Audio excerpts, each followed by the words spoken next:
morning and welcome to the Monday edition of Reaper Pro Tips with me, your host, and Disembodied Hands Quindy, Disembodied Reaper Nebulous Presence, John, bearded or unbearded, I guess it's John or Ron. Ron John? John Ron? From time to time, and an equally nebulous presence that sometimes deigns to come, Kiki. Right, Queen? Queen Kiki? Are you still Princess Kiki? She's like, I'm not a queen yet, Mom. I'm not an adult dog. I don't want to be a grown-up. All right, Kiki, who does not want to be a grown-up. Do any of us, really? Yes, she just gave up. So, Quindy, sorry for the stutter this morning. I actually went live, and I waited for your hypes, just because that's how I double-checked myself. Like, okay, am I good? And then there were no hypes, and so I was like, oh, crap, I should go and check and make sure I've changed my settings from Saturday. So I stopped the stream, and that was right when your hype went up. I was like, dang it! So, delayed hype. Delayed hype psyched me out. I was psyched. Morning. Anyway, hi everybody. But yeah, I don't know if you noticed that stutter, but yeah, right when you hyped, my stream went off and then it went back on. That was me. Oops. Oopsie. So, I should actually go get what we were working on Saturday just to show you guys because it's almost done. Oh, you just thought it was Twitch? Yeah. 1 second. Hold on. Special treat.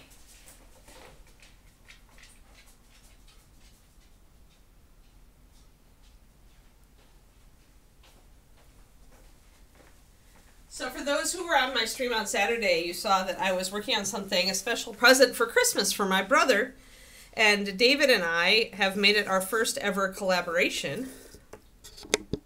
And we did a lot of work on it over the weekend. So here we go.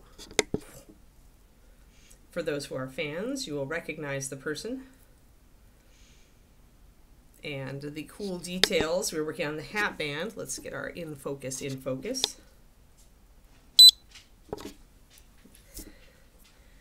Cool details include the hat band, which I'm still working on, obviously, since I started like doing the fine details on that. The face is really good. This is a David. David mostly did the face. I'm going to actually tackle it maybe a little bit. He did the pinstripes too. And I did the texture on the poncho and the freehand. And then David did the text, but I'm going to be working on that, I think. I can see little bits I can make it better. Freehand, I need to do the hair back here. So he stained the base last night and did the nameplate. So it looks like we actually will have it ready for Christmas for my brother, which is really cool. And if my nephew is on this stream, shh, don't tell him. I'm going to put him, actually, I think I'm going to put him over here. I'll put him back later. Stay, Clint, stay. So the story behind that is that my brother's a big Clint Eastwood fan, and we grew up watching that movie. My dad was a fan as well. So when that was on TV, it was on RTB. Thus the idea to do that. And then David and I have been wanting to collaborate on something for a long time. So that is our first collaboration.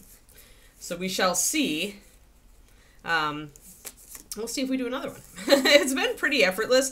The biggest problem is because he doesn't paint for a living and I do, he's got more energy for it than me.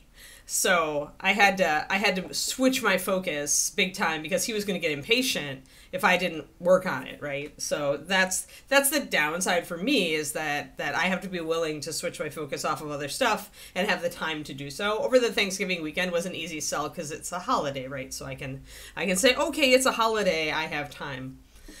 But yeah.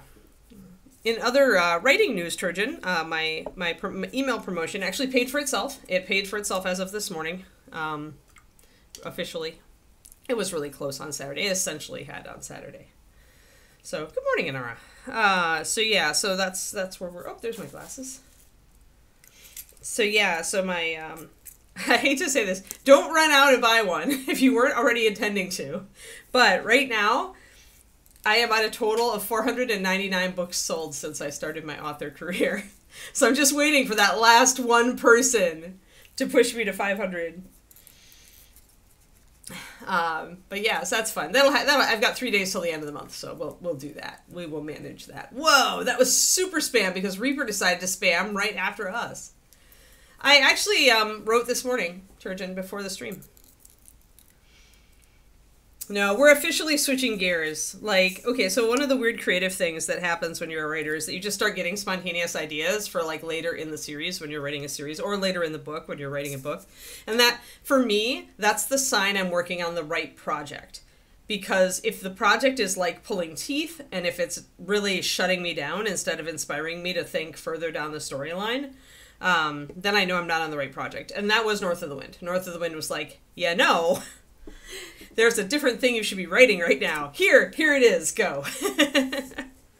So I switched gears, and the official working title of this is the Ash book. The Ash. It could still be a novella. I have no idea how long it will be. I'm just going to write it to the length that the story requires.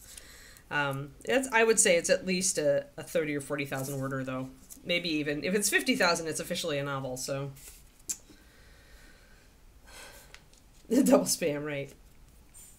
So the working title of the Ash book, what happens when Ash and Sadis get back to the Winter Palace after the events of West of the Moon, that is called Rite of Winter. So yeah, this screws up my naming convention, but I don't really care. At this point, I don't care. All I care about is that we are working on the right thing that to make everything feel better for me. Alrighty, so we were working on that, and we need to work on our ghosty stuff. So let's work on our ghosty stuff. We can do both at the same time. Morning, Zachariah. But yeah, so then the novella / novel, who knows what it's going to be, who knows how long it's going to be. I should show you guys my beat sheet. It's like solid text.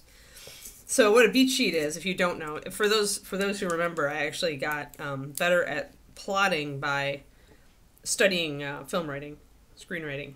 And so I still use a screenwriting beat sheet, which is essentially kind of sections up the different parts of a story in accordance with the Hollywood standard, which is actually not the Hollywood standard. It's actually a much more old story infrastructure. It's based on the hero's journey, but it kind of has it's kind of an elaboration on it, and different writers have elaborated on it through the years. But anyway. So I've got that I have as a basic framework, and what that does is it just kind of keeps me on track. And then I just go all over that. If I don't have a plot structure to keep me on track, then I'm kind of like, wee. Yeah, now I get back to work. Yeah.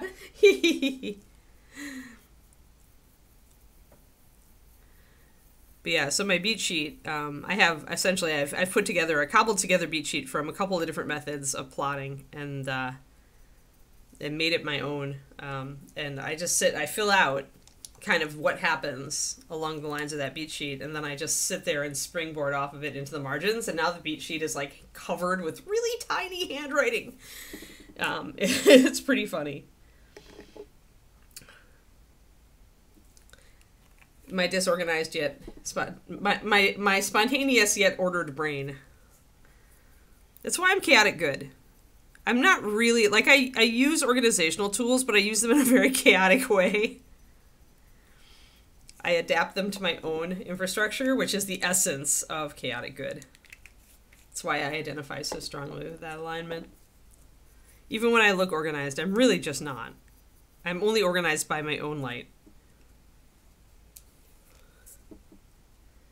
But yeah, Zachariah, I've switched officially switched focus to the novella that may actually be a novel. So we'll see.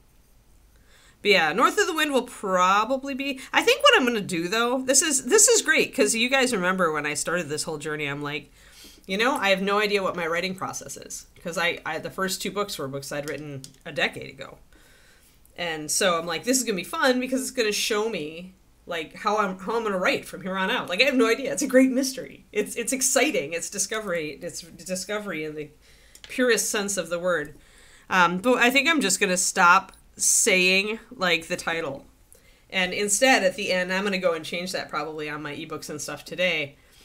I did cover my butt. I did say North of the Wind in spring of 2023, which could be May, right? It might be May at this point. But I'm for the next book, I'm just going to be like, stay tuned for the next book in the Bear Kings in, Q3 2025, whatever.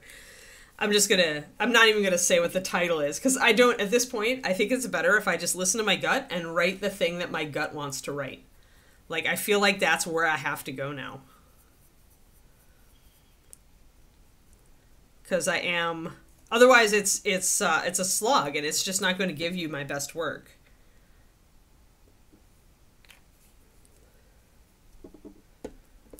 And it's honestly, you could argue that this is, and it depends on your process. Some people are much better laying out everything that they're going to do in advance and then working along those lines. But I've got a lot of really kind of intuitive skill sets, and so when you're high intuition, and when you follow your intuition a lot, then you're more likely to be this kind of thing with your creative process. And this is with painting or writing, obviously. Everything I say for writing, everything I talk about on the stream regarding writing is equally true for painting. So for me, what this is teaching me is that instead of like assigning myself like I have to work on this project next, I really just need to listen to my gut and go with what I'm feeling, right? So instead of finishing Anubis, I worked on Dragon, and Dragon is proceeding really well, right? I worked on Owlbear, and I think that's just, I'm going to have to come to terms with the fact that much as I love finishing things, I really probably need to just go with what I'm really into at the moment.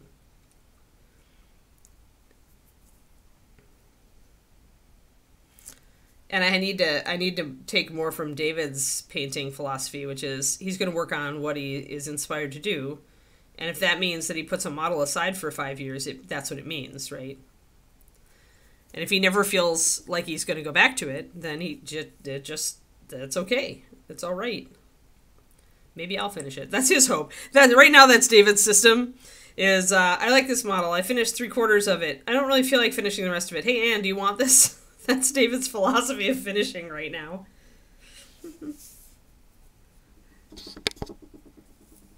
It totally is, Quindy. It totally is. He's tossed me like 2 or 3 models going, do you want to finish this? You liked this model. Do you want to finish this? And I was thinking, no, I wanted you to finish it.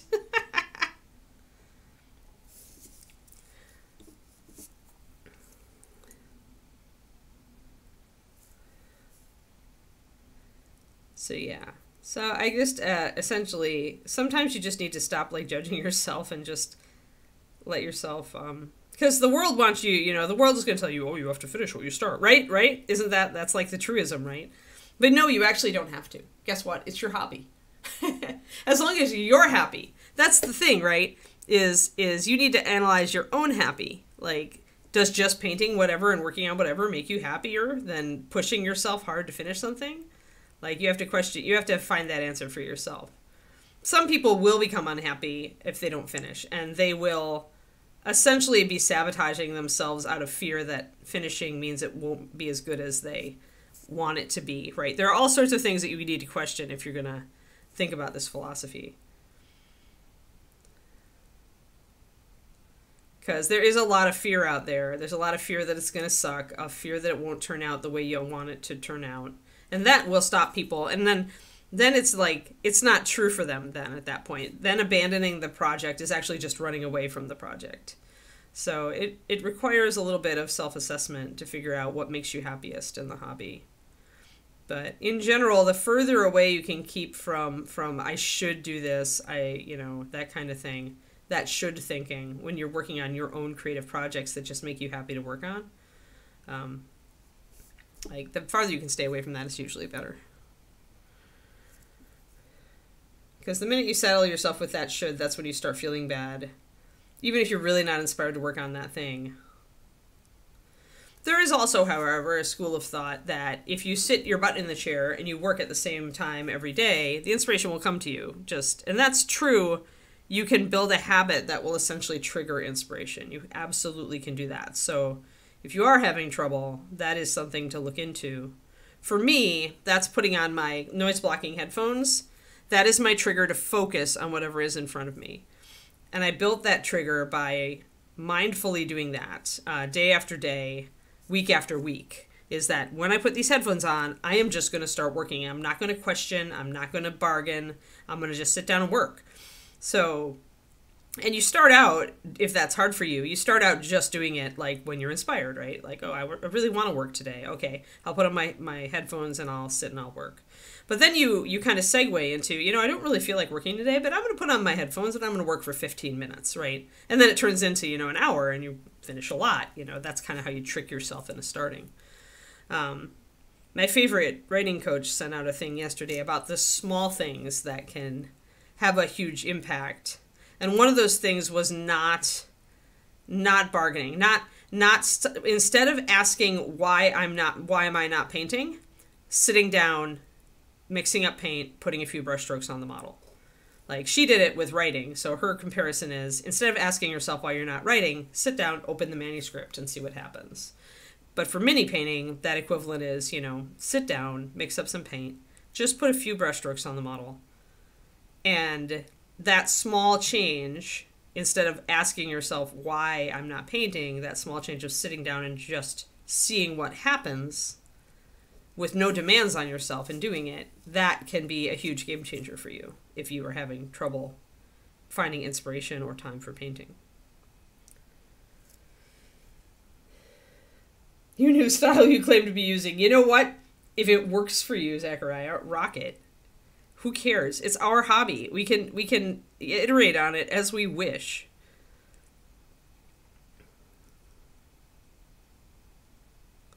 So I'm putting in my highlights here, and I'm kind of going back and forth. There really is no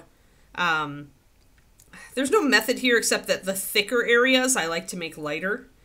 It's not really in line with a glowing thing, but it is ghostly material, and that's the way I tend to interpret ghostly materials. The thicker it is, the lighter I make it, and then the parts that are kind of crevices, I do leave in shadow.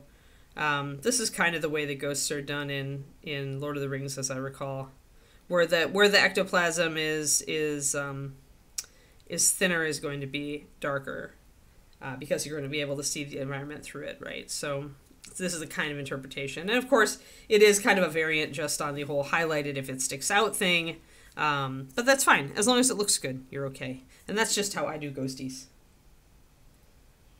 Yeah, yes, right. You have paint club examples that you never intend to finish, right? They're just example models. I have a bunch of those right up on my shelf behind me that I just use for Patreon tutorials again and again, because they're prepped and they're there, and I can demo on them. But I'd never intend to actually finish them, yeah. Mostly it's just simple models that are good tutorial subjects, but that I don't really feel like doing on the stream here. Oh, what's the quarterly mini this time?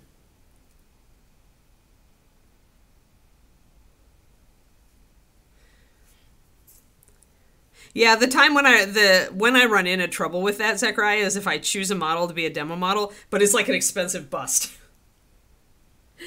Cars Carvel. I'll have to look him up.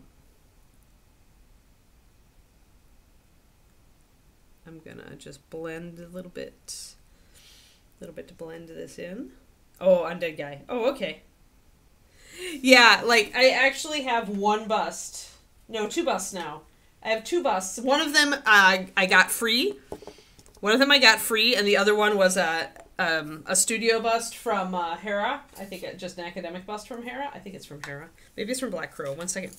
I have its thing. Oh, no, it's Nocturna. It's Nocturna, actually. But it was very inexpensive because it's meant to be an academic bust. So these are my more expensive tutorial models.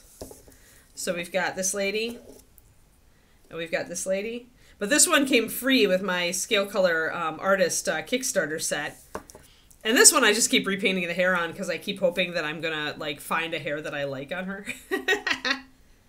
She started out as showing somebody how to do the skin tones the way they are in the box, but because of that dark grayish purple cast that the box art has, it means that finding a hair color for her is like brutal.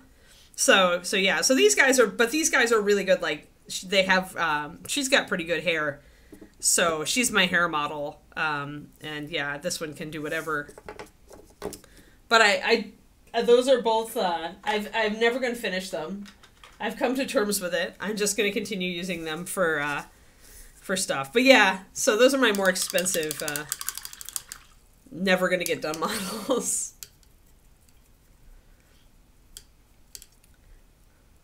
actually, my favorite hair color on that one bust, on that Nocturna bust, was the one that I did for you, Quindy. It was the Goth Girl red that I did. That's almost a black red. That looked better on her than any other color that I have yet tried on her. The box art is purple. It's essentially taking the purple that you put in the skin tones and making it into a hair color. So then that, of course, harmonizes with the skin because you've already used that color in the skin tones for that purple shading. But yeah, I'm just never going to finish her. She's a demo model at this point. Ah, okay. Nope, not you, Turgid.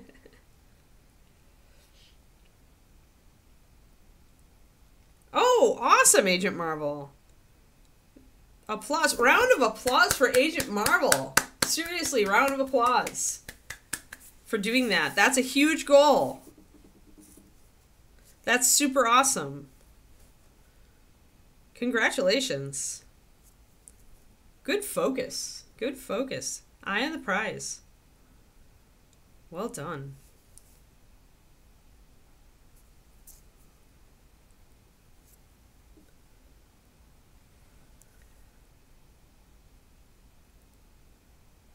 Yeah, that's a commitment to your hobby. That's fantastic.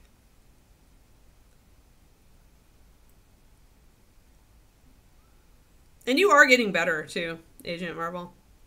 Just from like looking at like, and I know you paint a lot of gaming stuff, so you know sometimes you're not concentrating on like doing your best work necessarily. But to my eye, you are getting to be a better painter.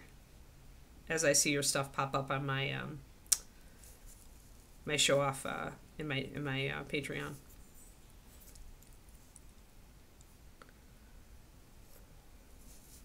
Yeah, good.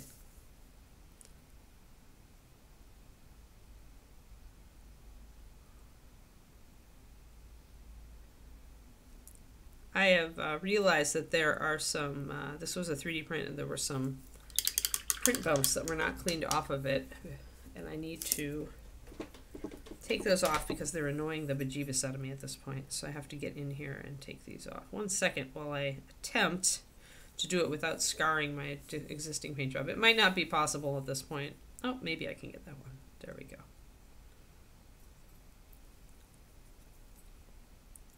They're just little specks in the surface of the material, and I just need to get them off.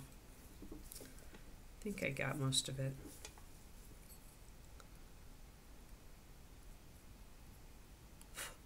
It's on the back side and underside, so I'm not really concerned, but I wanted to get it done. There we go. Now I have to rebase coat. Yeah, I screwed up. Either I screwed up my order with Reaper or Reaper did, and I can't decide who because I always double check my address with them. But there's always a chance I brain farted, right? But anyway, my miniatures order got sent to my old address, and I can't get it because it was sent to a locker in an apartment complex I no longer have keys for. So I can't get into the apartment complex. And even if I could, the person in that apartment has, you know, gotten the box by now, most likely.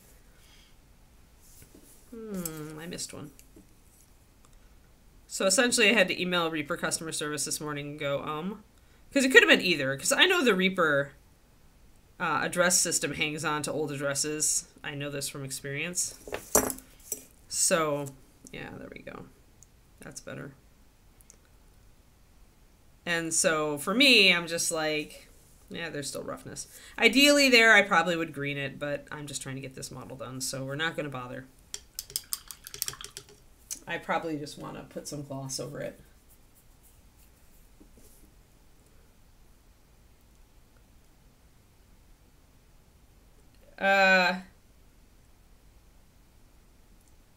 Honestly, the best way to mix a highlight for a light gray, if it's not a standard flat gray, is just to mix white into it, Sir Gambit.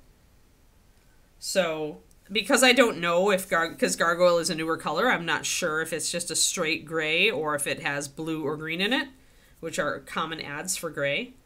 I would just do a 50-50 mix of Gargoyle with pure white for your highlight.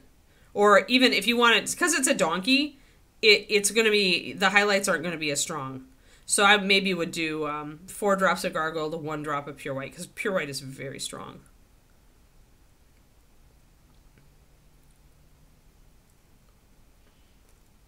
Pendrick, I don't know them. I cannot get into the apartment. It's a gated community.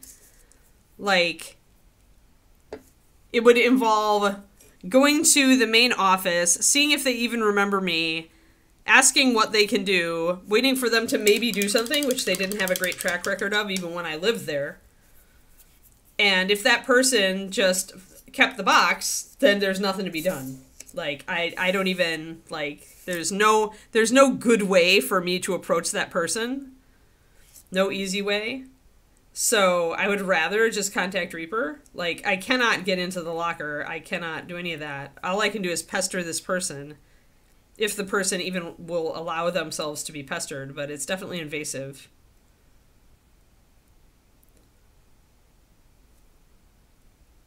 And in any case, I would have to have the apartment complex act as go-between, because that's the way they do it. It's just awkward. It's just not ideal. And like I said, I'm pretty sure this was a shipping system mess up.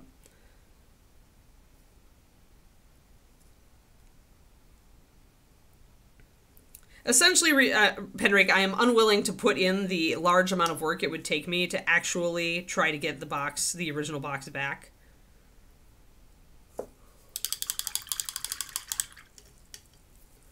Yeah, and that'll take days, and I want the stuff faster than that. Like, it's just not. I'm just not. That's not me, Pendrake. That's not me. I did ask Reaper to remove my old address from the system. I don't know if they can actually do that. I'm just frustrated because this was the Dragonborn thing. But it's like, it isn't worth my time. Like, the amount of time that it would take to chase this down, which I know from experience is going to be time and annoyance and stress, because I've dealt with this apartment complex before because I lived there.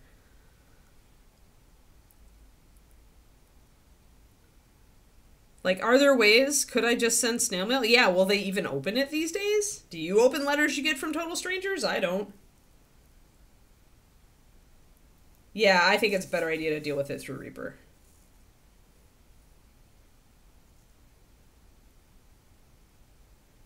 They wouldn't find me on Facebook because, or Messenger, because I have my old name on there, Agent Marvel. I didn't change my name on Facebook because I couldn't figure out how to do it. So my maiden name is the one I keep. Plus, my Facebook is mostly miniatures people and family. So I haven't bothered to change it. Because miniatures people, I still use Forster. So yeah, Facebook is not the way to... not the correct way to get me. Plus I detest social media, so I kind of like having one layer of separation between my current life and my old life. Right, exactly, Quindy, right. Right, if it was a valuable, one-of-a-kind piece, or if it was just a lot of, like, valuable in general, then maybe it'd be worth it to chase it down. But it was just, like, it was 3 models plus the freebie, I think. It was, like, really a small order. It was not much. It was a couple of Christmas pieces that I wanted to paint for you guys, plus one of those new Dragonborns, plus the bonus Dragonborn for ordering during November.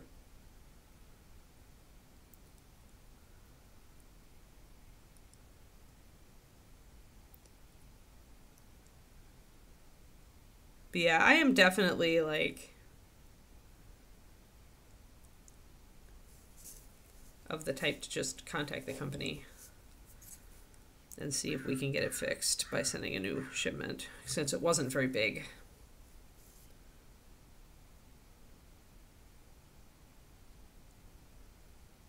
Oh. I don't know, I'm always pretty suspicious of that stuff. Most often when I do open it, it's somebody trying to solicit funds for something, so I've just gotten in the habit of not. It's somebody who wants money. And it's like, it's nice that you sent a personal request, but no.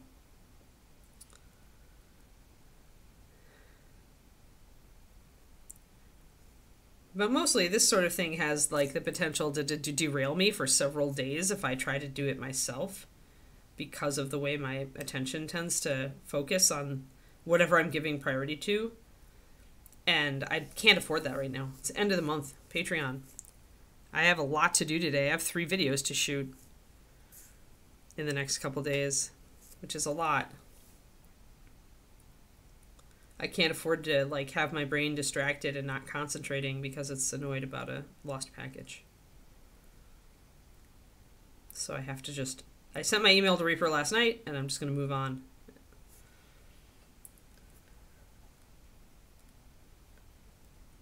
Yeah, see, and that's the thing, Agent Marvel 2 is right. It's the apartment complexes. Like yours had problem with stolen stuff. Mine had issues with that here and there as well. But mostly it was just like if something got delivered to the wrong place, it was a pain in the butkus to get the apartment complex head, like the people in the office, they wanted to deal with it. They didn't want you dealing with it. And then it took them forever to act. And sometimes it was just like mired in rules about stuff, like their own procedural rules. Yeah. Sigh. But yeah, I'm just gonna ask Reaper. Plus, on top of it, I use store credit.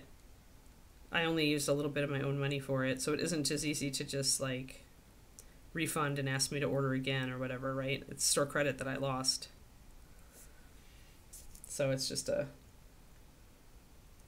I don't know, Mac Attack. There's new people in the office. That's the thing when you leave a company. Over the years, the people that you used to know get replaced or they move on to different positions.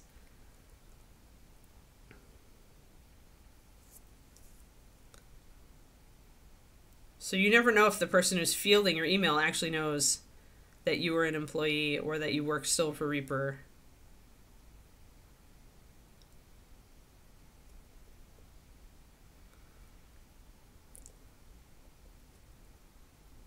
Like, I expect most Reaper employees aren't even conscious of my existence. So we're just building up the layers of near white here and white to build up that texture. But yeah, I never assume that whoever's handling the help at Reaper is somebody I know.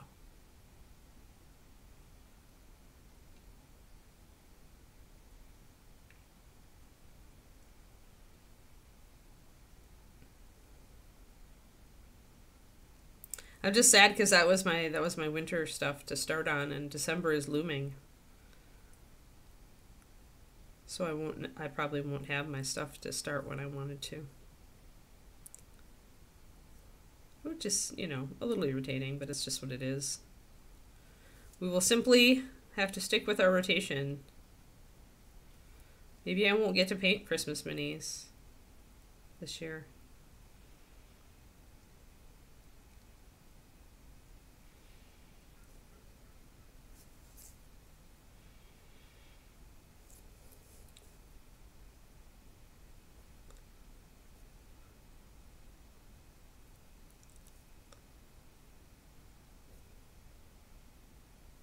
There we go. I kind of wish they would put out some of the Christmas minis in the Siocast anyway, in Bones USA. I ordered the metal copies, but because every once in a while I like to. Metal is becoming a rarer creature in our miniature painting world, so it's good to talk about how to deal with it.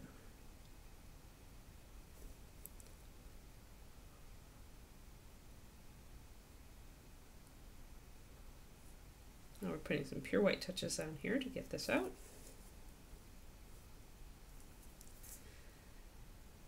Yeah, I've just seen too many times over the years with miniatures, Turgeon, and this has definitely happened, where if the person has any concept of like what it is, like if they open it, they're like, oh, these are cool, and then they just kind of keep it. It's sad but true. And maybe it will return to Reaper eventually. Maybe I'm wrong, but I live in a very nerdy area of the country, so the odds that the person who currently lives in our apartment actually does, like, know about miniatures, those odds are high.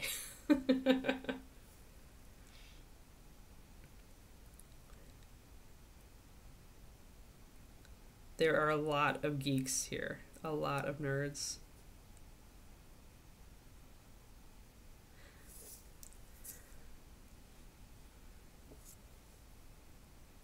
Yeah, when your nerdy mail disappears, it's gone. Yeah.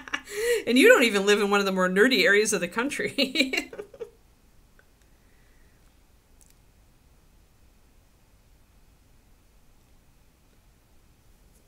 Although I guess any cosmopolitan area at this point probably has a fairly high percentage of nerds.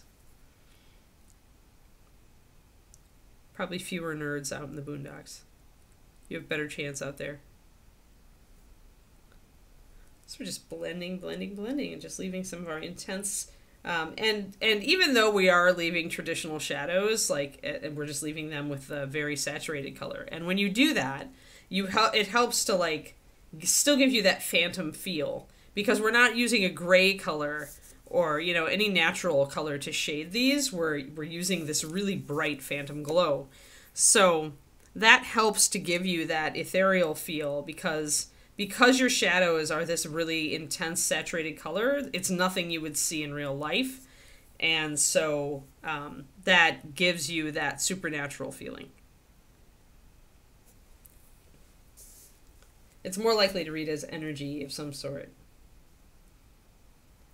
Ah. Right. If you receive a package, you don't look at... Because that's the thing with today, right? Okay, how many of you have ever gotten an Amazon package? Amazon is the most, I think, the most likely perpetrator. And you just open it because you know you order things all the time, so you just assume it's yours. Like, I've done that with David's, and once during the holiday season... our packages got swapped with a neighbor across the street. And I was like, wait a minute. After I didn't even check the name. And then I finally checked the name and address and went over to their place. And my package was sitting on their doorstep. And so I had taped theirs back shut, and I left it. I left theirs and took mine. But like, yeah, often I won't even look. I've started checking more now because David and I get separate packages and I don't want to open his. Yeah, I don't know. I think resin is very easy to prep as well. I mean, yeah, you have to wear a mask, but I mean, otherwise, I find resin pretty easy to prep. But yeah, metal, I have less patience for metal these days because of the breakability. I've gotten really used to lightweight, you know, models that are somewhat flexible. The resin we use for our 3D prints even is a very flexible resin. So I can drop something and it just won't. It's lightweight enough and it's flexible enough that it won't break. If I drop a metal model, good luck, right?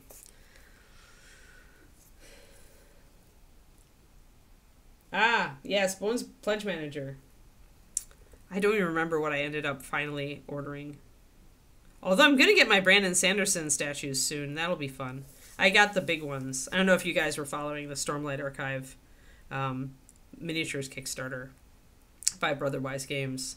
But I actually, I like the series, and I like the character sculpts, so I went in for the bigger, kind of the action figures. They're pre-painted, but I'm going to paint over them. I think it'll be fun.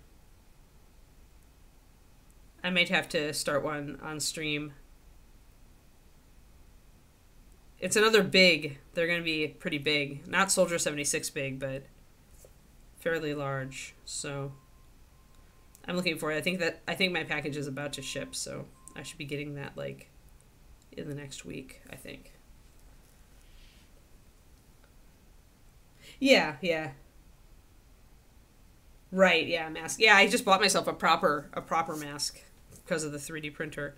I really wanted to print some stuff this weekend. I was looking at Christine's stuff, Moonlight Mini stuff, and I was really excited to try to print it. Her stuff is actually almost 40 mil. Like, some of her models are almost 40 mil as it is, I think. And so I was thinking about going up to 54 millimeter on them and seeing how they translated. Super excited. Like this lady. Because there was a sale on my mini factory, and I've turned into one of those people. So if I look at her, she's actually, like, if you go to the top of the head, she's like 36 millimeter. So I think going up to like 45. You don't want to overdo it, because if you go too high, all of the cuts and connections all look way too huge. Like these big boots here will look very large. But I'm curious, because I'd like them just a little bit. If I can get them just a little bit bigger, I can do textures and more freehand and stuff. Oh, your surgery has been pushed back. You'll have things to do. Yeah. Actually, I got one of the ones I had at Reaper for the paint department. The same kind of mask. David had one too. All right, so now we're taking our light colors. We're just like making sure that we've got highlights, and then we're gonna, once we've got all our ghosty bits, he's looking much more phantasmal now. See what, since we've highlighted this up, and he's just very ghosty.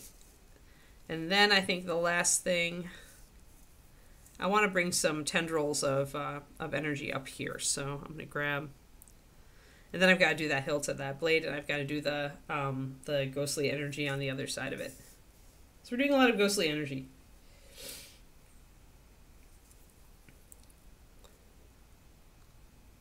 So I'm going to start just with the phantom glow. I've got little bits of pitting and cracks in this armor. I do need to thin this a little bit more. It's a little bit too thick. I need it to really kind of be able to be built up. And maybe I move some of that to a new well and add a little more water there. So I have my original thick mix and then a thinner mix. Okay. So all these little like bits. Oh, that's right. We were going to do some rust, weren't we? I remember now. I remember now. So we'll keep that. I want a little bit of that energy feel going up there, so I glazing over my initial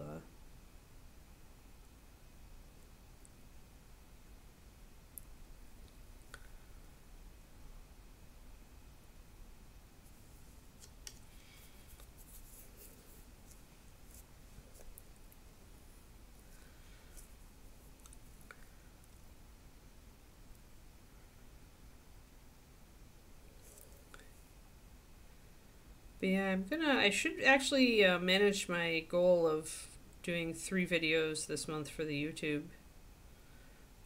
This one is pinning, the one I'm doing today, the one I'm filming.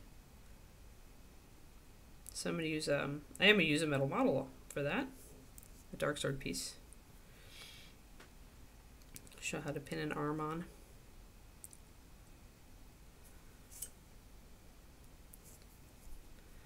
So I can take really thin spectral glow or phantom glow and paint it over the edges to make it look more like it's blending. Like so. Yeah, that's more like what I wanted.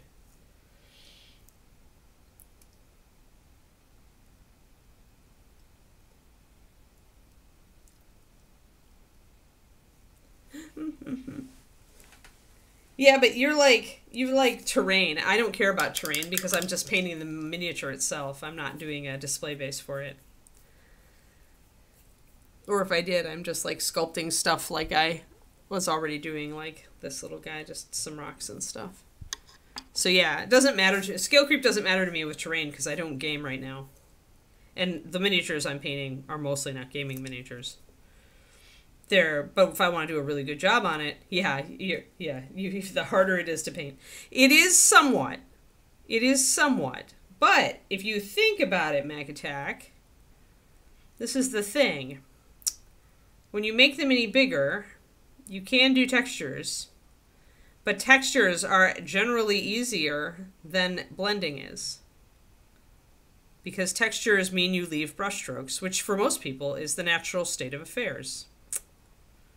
So in some ways, depending, switching up to a slightly larger model can actually make it easier for you.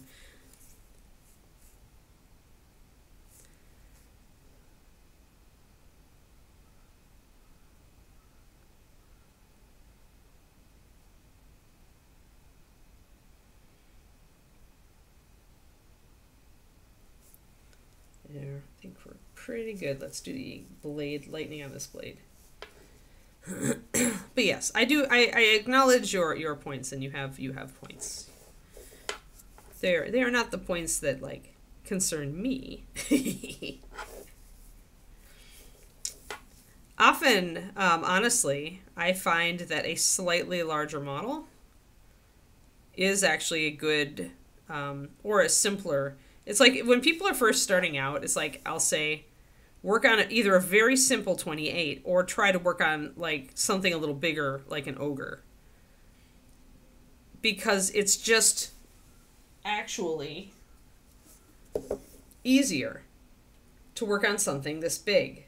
Like you don't have to struggle when you're building your brush control. Working on something that is larger is actually easier for you. So we'll agree to disagree on this one, Mac. We'll agree to disagree on this one.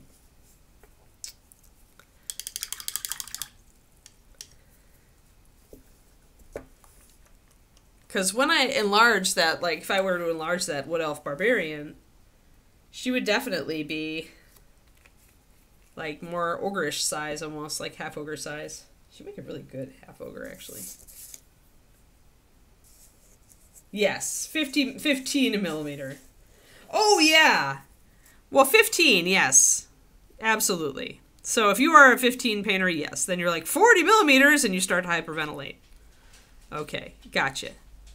But if you start at 28 millimeter, 40 can feel easier.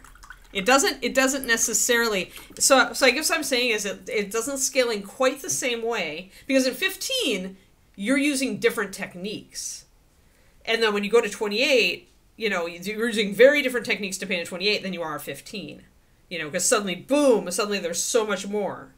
But the transition from 28 to 40, or even to 54, not nearly as pronounced. Because you're using the same techniques to paint that 40 millimeter, or that 54, in general, as you are to paint that 28.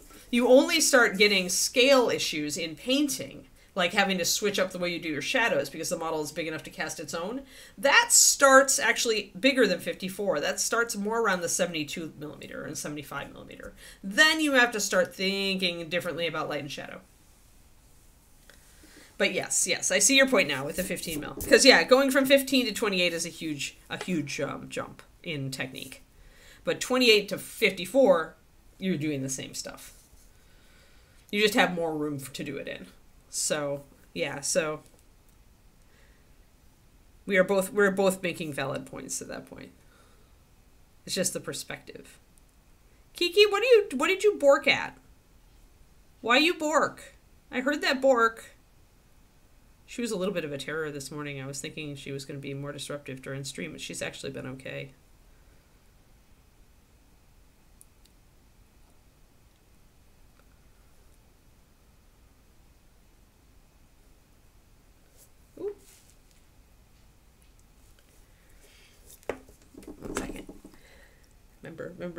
Hopefully remembered to plug in my phone. I wanted to check one thing. Reports. Nope. We still haven't made that one extra sale. I had to check. My 500th sale. Waiting for it, Kiki. We're waiting for it. It should happen by tonight. There's still people who got my sale promotional email who have not hit the buy button yet. Fingers crossed. Yep, Kiki, 500 books. That's a lot of bully sticks. That's a lot of bully sticks. You want to come up and see the stream? Hold on. Hold on. I'll move. Okay. You want up? You want up? Geeks, you want up? No? You just want patents, huh?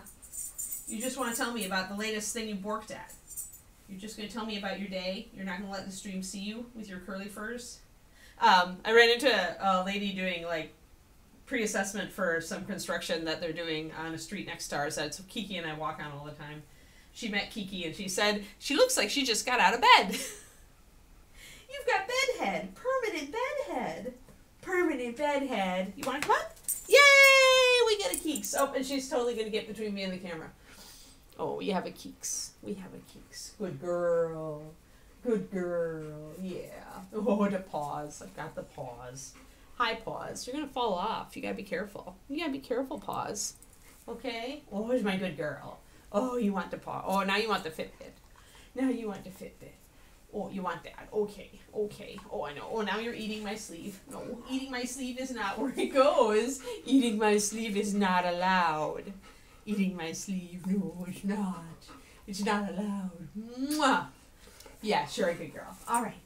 All right, off. Yeah, good girl. Good girl. Nope. Nope, nope, nope, nope, nope, nope, nope. Kisses. Thank you. Good girl. Good girl. All right. Okay, it's time to work. I know, it is time to work. She's like, but Mom, you didn't leave any doors open for me. I don't have any coldness. The house is too warm. Yeah, is it too warm? Okay, work. Come on. Sales go to dog treats. Yeah, right? Is that right, Keeks? Good girl. That's my Twitch stream. My personal Twitch stream goes to dog treats. For sure. Bully sticks are not cheap.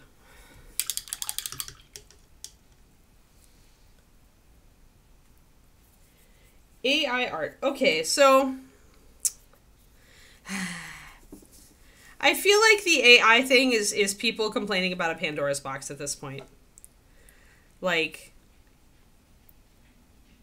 for example, if I understood how to do AI art, would I use it to like make my company's logo instead of going through an actual artist? Probably. Because it'd be the cheapest way to go, right? And I say that as an artist who understands that, you know, artists are trying to make their living off this stuff.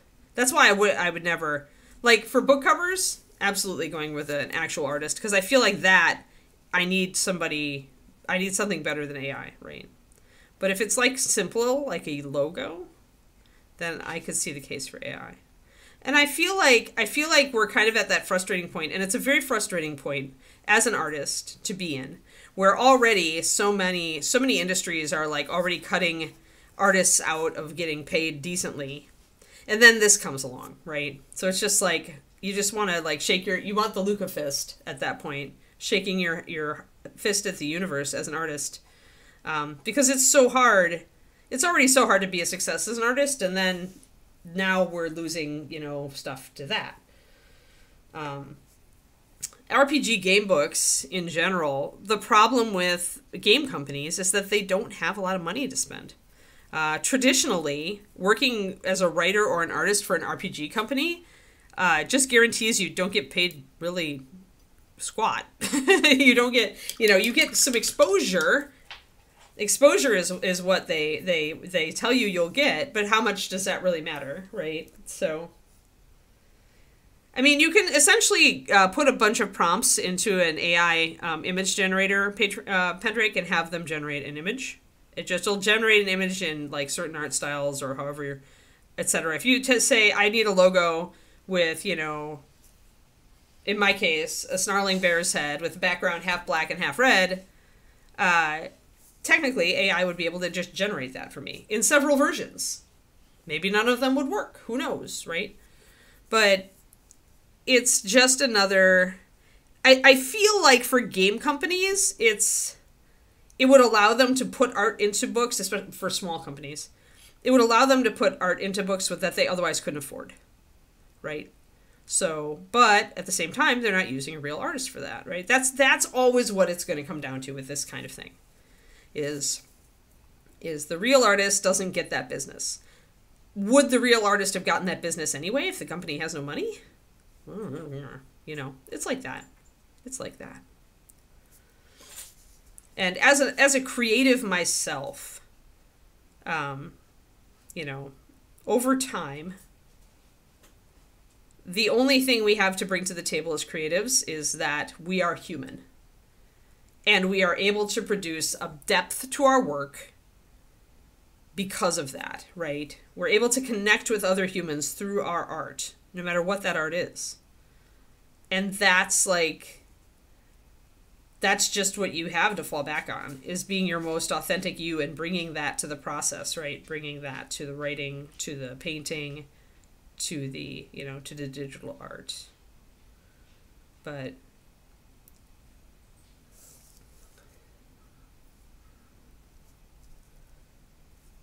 Yes, I don't like that either, Zechariah. That's actually has made me shy away from some of the audiobook platforms had provisions that any work submitted for audiobook would be used to train AI, and so no.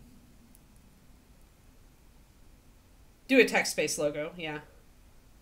But it can produce images too, so yeah. Oh, I see.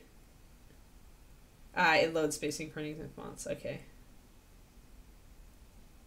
Oh, the weather apocalypse. Trash, that's funny. Yeah, so.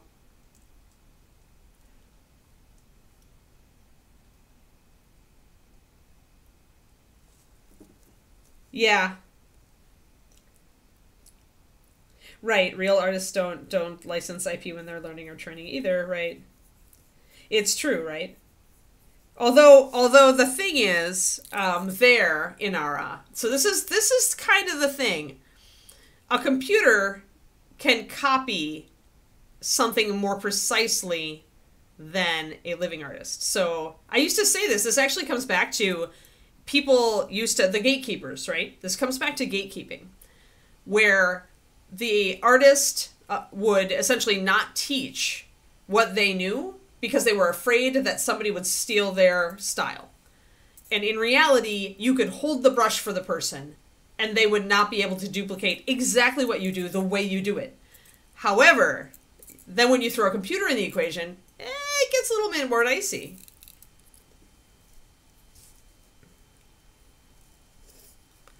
It's an interesting question, but it's here to stay.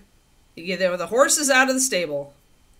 You know, the barn door, you could try to close the barn door at this point, but some things are hard to put back in the box, right? That's why this myth exists. So, do I use AI? No, actually, I don't use it at all. I'm much more likely to do my own art because I can do art on many different levels, right? Or I'm more likely to hire a professional, even if that's a Fiverr professional, doing it for relatively inexpensively from a different country. I'm more likely to do that. But yeah, but I can see why, like in the writing field, sure, AI can't write as well as some of these authors who are essentially suing, but it will, right? It will get closer and closer.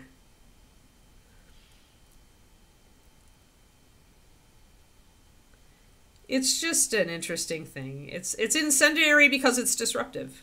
Every disruptive technology makes people talk, right? Yeah, right, Jabberwock, exactly.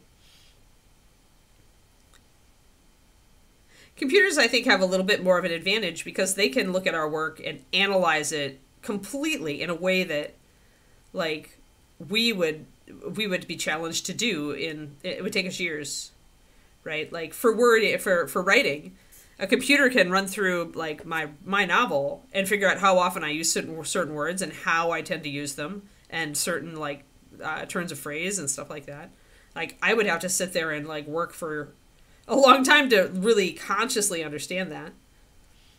If I was trying to analyze a different writer's style, I mean, writers, as Inara points out, writers do the same thing, right? We study writers that we love, and then we try to write like them, and it's some of our first experiments with writing are trying to write like one of our favorite authors, or unconsciously doing so when we're writing, because we love and have read so many of their books.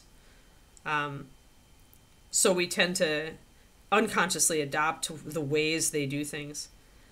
There's never a perfect copy with us. It's a very, very hard question. And it's really, it's a really interesting one because, how do you define, like, human creativity and, like, can computers ever really, really match it? Or no, right? Nobody knows. Nobody knows where this box ends up.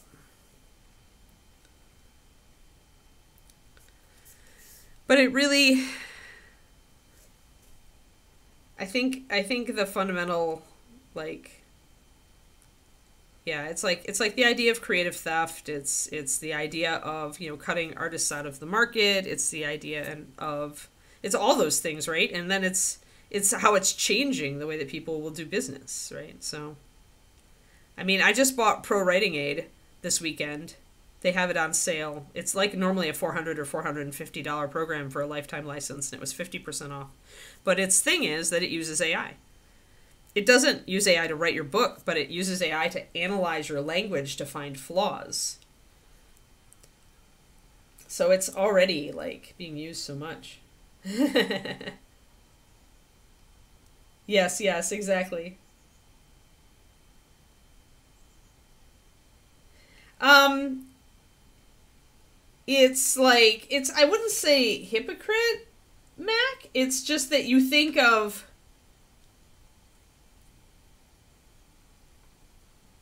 you're thinking of those things as different, right? Whereas I might look at those things as the same, right?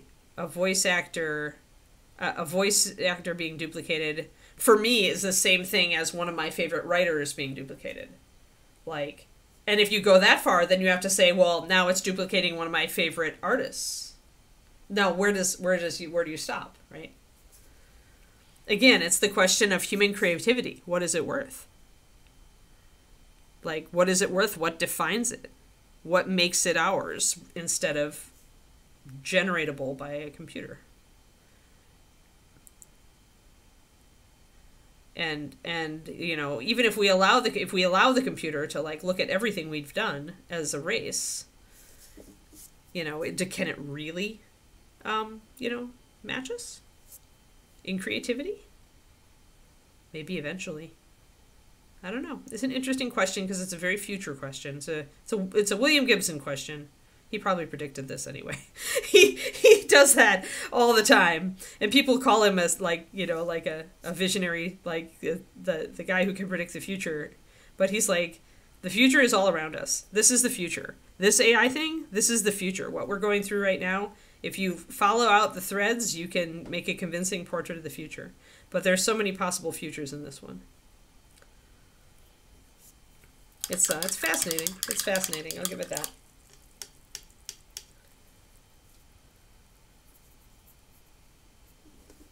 Yeah, their voices would not be used to train AI. They all immediately put it in. Yep. Yeah, but again, horse out of the barn, right? That's the problem. Well, actually, Mac Attack, actors are ahead of us on this one. Because actors have been licensing their likenesses for years.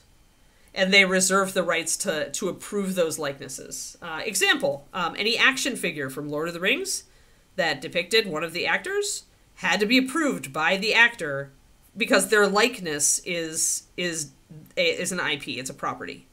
So the Scarlett Johansson thing wouldn't happen because essentially she'd be able to sue them because she actually already has provisions in place on her contracts that say you can't use my likeness in licensing on a product, any product, without my okay.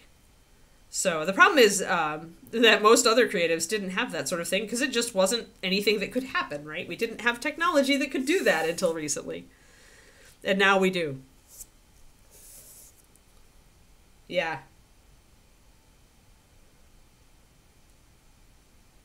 Right. Actors all have that, like, in their... now, deceased actors, it'll be interesting to see, right? Like, I could see, like, actors putting provisions in their wills that allow, you know, like, that essentially... will they be able to pass down that right to their descendants? Or would they be able to put a provision in their will that gave their descendants the ability to say yay or nay to whether their likeness is used in a film with CGI? Like, this is all, like, very interesting stuff, right?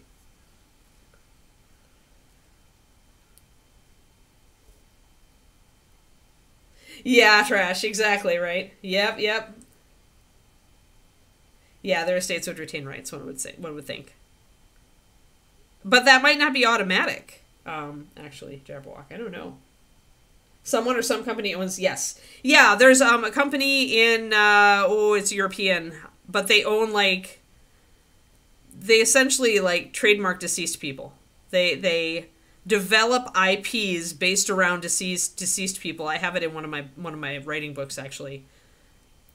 The writing book essentially uses it to essentially say, you know, what is your IP? What's your product's vision? You know, what are you selling people with your book, right? And to essentially help you to develop that sort of idea about your work. But it is interesting because, yeah, there is an actual company that licenses that stuff. So somebody owns it.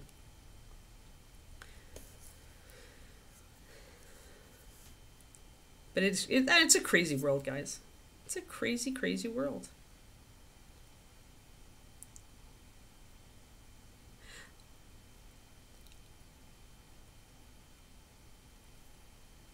And I have, as you can tell from the way I talk, I have mixed feelings about all of it. Some of it's good, some of it's bad, some of it's ugly. My main worry is always with this sort of thing that humanity will have a hard time, like, executing on doing the right thing, whatever the right thing is, right?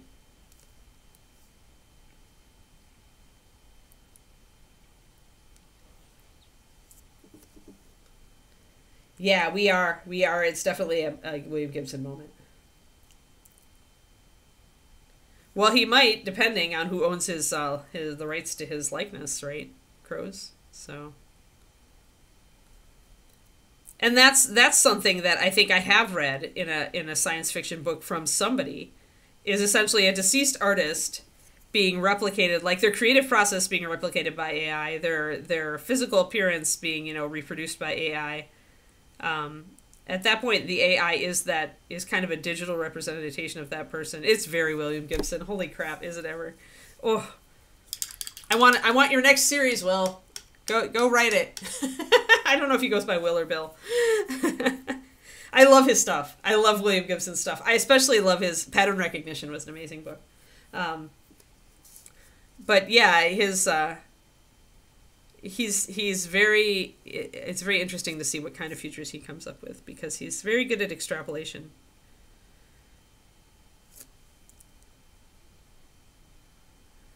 But yeah, this ain't the end, right? The horse is running now, and we don't know where the horse is going to go. It'll be interesting. That's why I always say I want to live till I'm 100. Because I really want to see how some of this stuff turns out. I may regret that, but hopefully I won't. But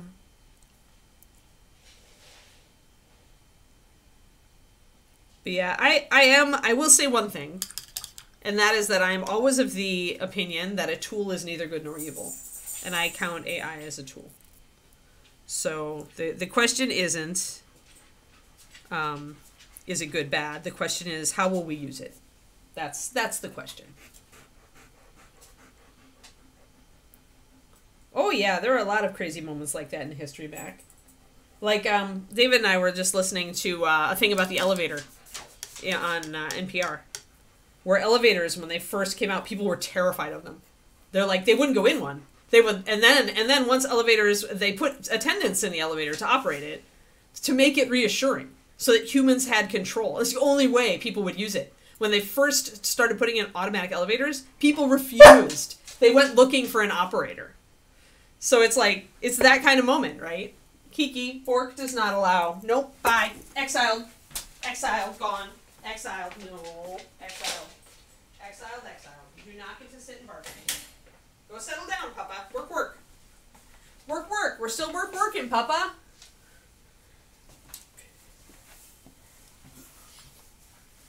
Yes, exactly. Bicycles were once infernal contraptions.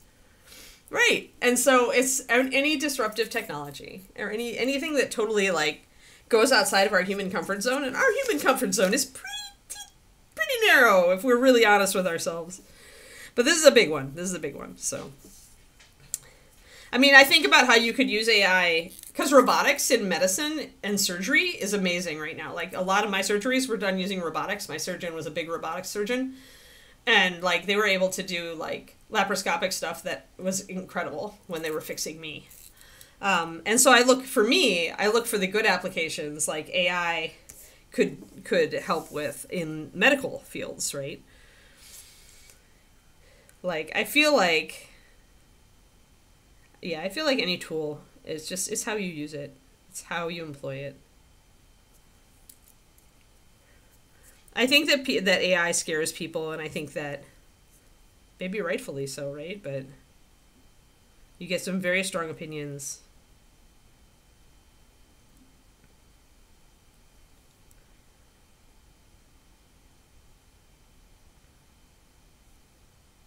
And there's also a lot of alarmist media stuff out there too. Remember that. You know, they're will AI take all our jobs? Will blah blah blah. You know, like they just whenever there's something bad, it's out there and being publicized because humans love bad things. This is why I don't like engage with media a lot. If I watched the news, I would be convinced that the world was going up in one giant dumpster fire, and I don't believe that's the case. But sometimes it feels like that when I chance across the news.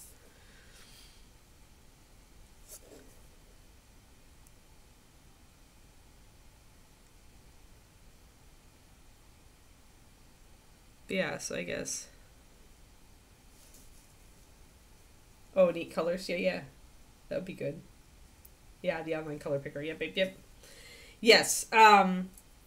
Do keep in mind that the power palette is not perfect, and sometimes it'll hit a weird pixel and give you a weird color. So do use your gut. Yeah, but it's neither good nor evil until you see how it's used, Pendrake.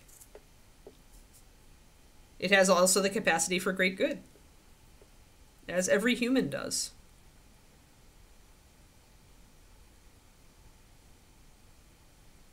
So I think that's why right now I do not actually like AI is not a trigger for me, and I just I'm waiting to see how people use it.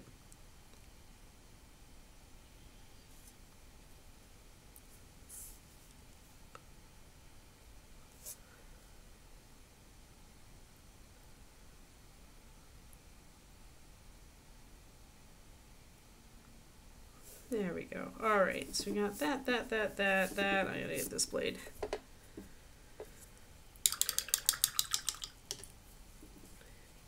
That's true. That's true, Inara. Good rephrase on that. I think AI is just as neutral as a shovel.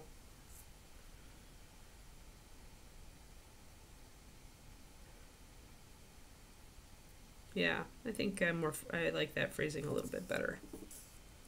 Can be used for, unless it's got self-awareness or autonomy, it cannot itself necessarily be what we would define as evil.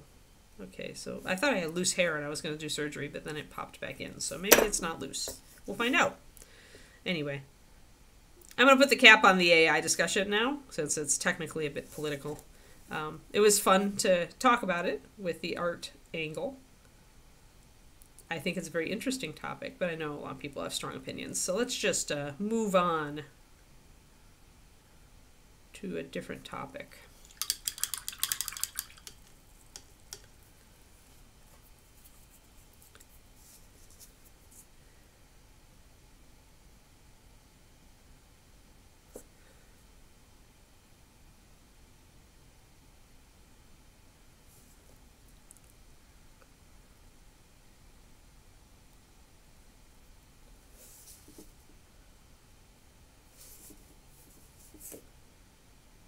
I think we did a pretty good job of discussing that like moderately sane humans. So congratulations, guys. Thanks. Yeah, it's a controversial issue. We tend to somewhat avoid it. Mac, we avoid controversy and political issues on the stream. This was an interesting artistic one, I agree, and that's why I wanted to discuss it. So thank you for bringing it up. But at this point, I think I'm going to say we're going to move on. Many of us are struggling with it, so I appreciate that. I'm going to put some energy in here. I'm tracing it in so I can see what it looks like. And then once I've got that sketch, this is the point where I would say, I need something down here, so I'm going to put a little extra sketch in. I talked about this a lot on my stream on Saturday, which probably you can still see on a VOD when I was working on that headband on that Clint Eastwood bust, where I always go in first on my freehand with a very lightweight sketch. And it is a sketch. It's just like I come from a 2D art background, and so it is natural for me to do an underlying sketch before I settle onto how I want to do the design. And so that's what this is. And the thing to remember about your sketch is you can always erase any point at any point. That's why you do a sketch. And then once I've got it, oh, no offense, just, yeah, we're just going to shut it down now. If I was offended, I would have shut it down, like, out the gate, Mac. I would have been like, sorry, political topic, done! But I felt like our stream was evolved enough to handle a small discussion. And it is interesting. So you're fine. You're fine.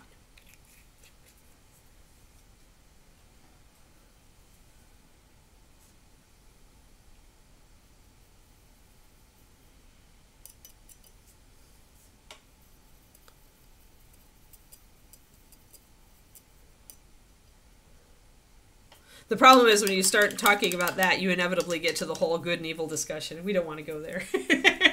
Let's not talk about existential crises and the nature of humanity, please. That's a little heavy for this stream. Oh, lordy. Let's talk about fluffy bunnies and kittens. And puppies. I have to get around to doing Kiki's health testing so we can figure out if she's going to have puppies or not. Because I need to start planning. Need more coffee for that, right? Yeah, pinning is, pinning is simple. It's just, as long as you, when you get your tools, when you have the right tools, then it's just practice. You always get it a little bit, it'll always get a little unlined up when you first start Slayer. So it's like, you just go in, not expecting to be perfect and giving yourself some wiggle room. I'll talk about that in the video. These days I find pinning is of less importance because most of the time we were pinning small parts on metal miniatures, which definitely needed the reinforcement. Nowadays, with various plastics, glue binds them better, and so it's not as important, but it still can be useful in thin plastic models. There's definitely some stuff in like Kingdom Death and other minis, and it's often used if you want to have a very dynamic model, like if you're trying to repose a model so it's like leaping off of like a bluff that you've built out of cork or something. That's where you pin the foot to the bluff to make essentially to make a very strong connection point, because the connection point is so small. Things like that. I'll just generally allude to those, but mostly it's just to give extra strength to a very thin join. Or if there's a join that you're doing that you just want that extra strength, like if you're pinning a model, like do I have her here? Yes. So Prism has the bottom of this miniature. This is the baseless version, so it's flat. So if I want her to be solid on a surface when I build her base, I'm probably going to need a pin up into the cloak here, and maybe up into the cloak here, to make sure that she won't break off, right? So that's another use of pinning. I'll probably use that example on the video as well. I need to outline the video when I'm doing my lunch. So I think that pinning is maybe going to be a less common thing these days, but it's still out there and it's still useful in various things. Ghost Mouse does not have a tail. Not even a wisp of it. I think that was a missed opportunity, Jean.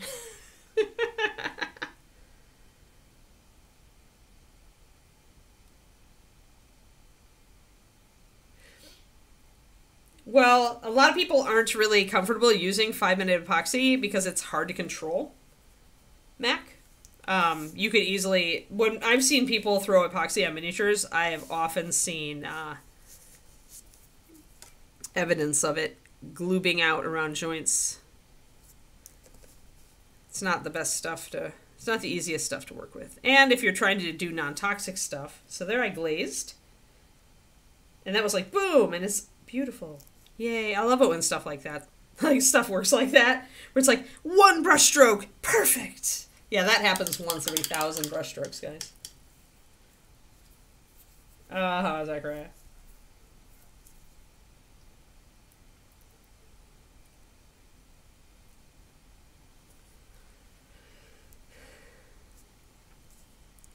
But yeah, pretty soon I have to, like, technically I could wait till summer to do Kiki's hips and elbow x-rays. They usually want the dog to be 2 years old to give them an official score. So that lets me procrastinate a little bit longer.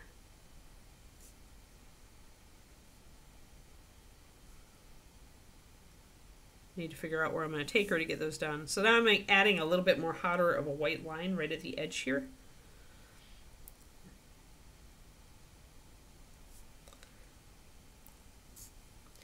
Yeah, we, in order to be bred in our organization, Shiloh Shepherd has to pass hip x-rays and elbow x-rays max. So we don't even breed the dog unless it has a passing score.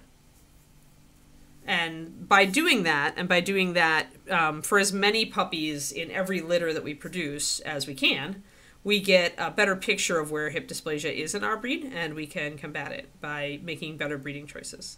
So that's the... You can't just do breeding. A lot of people will just do the breeding dog, but that doesn't actually tell you much. Because if that breeding dog had like 3 siblings that actually were affected by hip dysplasia, but that were just never x-rayed, the percentage chance of your dog producing it is very high, even if they have good hips themselves. So that's why we try to get as many puppies as we can. I got about 3/4 of Curie's puppies x-rayed, even the pets, though most of them were pets. And sometimes I paid for it because it was easy to get an x-ray done at the time of spay and neuter.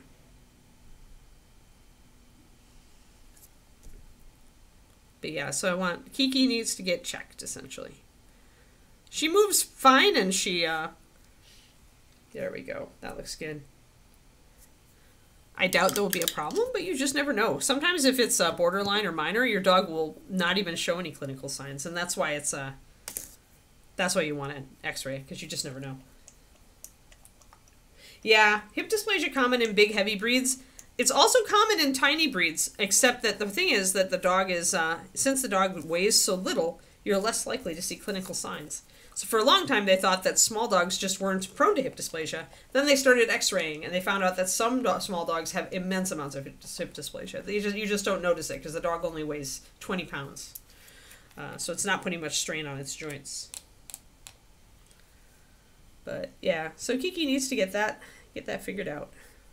And I've had trouble finding the right sort of hip. I've had trouble actually finding a vet that does hip x-rays at all around here, which is makes me kind of raise my eyebrows. All right, so let's do a cold brass here, and we're also going to do cold brass up on here. But that means I want to darken down. So I grabbed my rich leather, but in reality I want it to be a little bit colder, and the way to add cold at this point is to add a black. So I'm doing brown liner. Oh, that's too bad. So they were suffering from it then, Mac? That's too bad. Yeah, people didn't realize that either in our, because right, who does a hip x-ray on a cat, right? But it exists. So with our breed, you usually will see clinical signs, and you may even see, like, you'll usually, as dogs get older, they do tend to develop some arthritis, but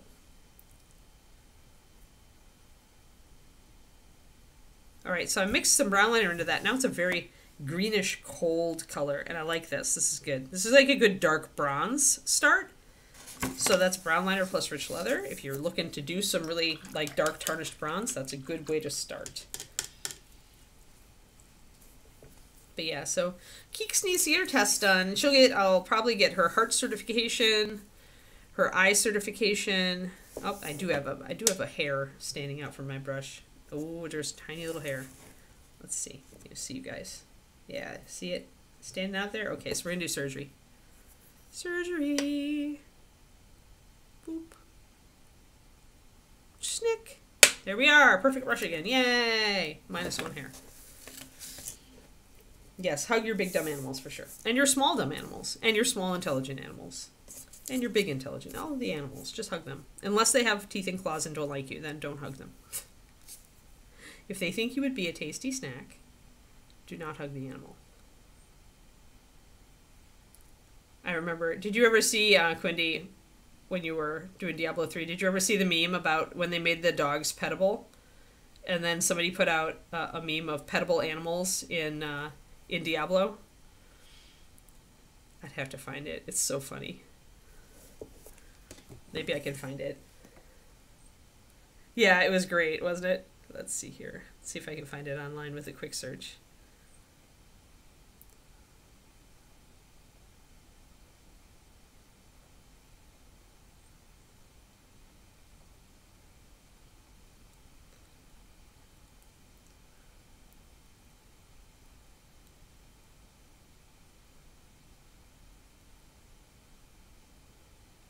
I'm not finding. I don't find maybe images. Maybe images will bring it up.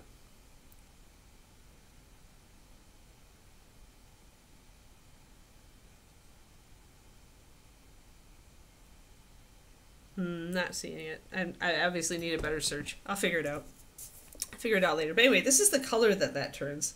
It's a very interesting greenish goldish brown, right? And that's a great start for bronze, for a cold, very tarnished bronze. And on something like this where I don't really want to do anything really warm, this is a good call. Hey Roger, thanks for the resub. 39 months. Yeah, Labradoodles. Very smart and very dumb. It's because they have a high intelligence but a low wisdom. Because poodles bring the high intelligence and labs bring the low wisdom. That's my theory. Kiki, no Barkuses. You are also a doodle, young lady. Well, she's not. She's not half poodle, so she's not a doodle. We like to joke and call her a doodle, but she's not. She's only 12.5% poodle. And actually, she's less than that genetically. She's higher Wetterhound than she is standard poodle.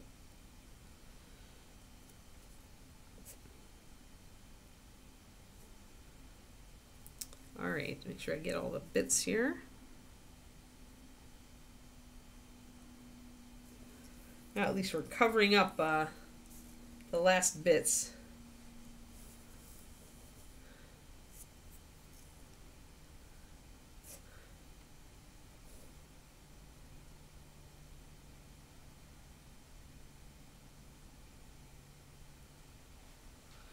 All right, little buckle. Those are going to be very, very unseeable, but I'm going to do them anyway in this color. Then when I bring the highlight in, it'll work. I mixed up a mixture of 4 drops of rich leather and 1 drop of brown liner. Because rich leather is a great base for a gold and bronze and brass in general, but it's very warm, and with an undead, you want it to be cold. The easiest way to cool it down is to add black and darken it, and the black will also cut the yellow in the rich leather, make it more of a greenish color, which is about what you want for bronze.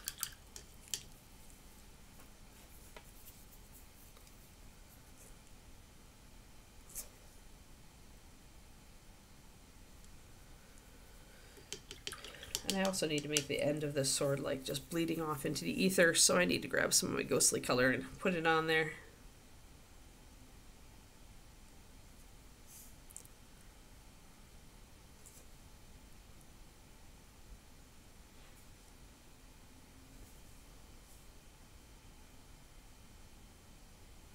No borking! Settle down!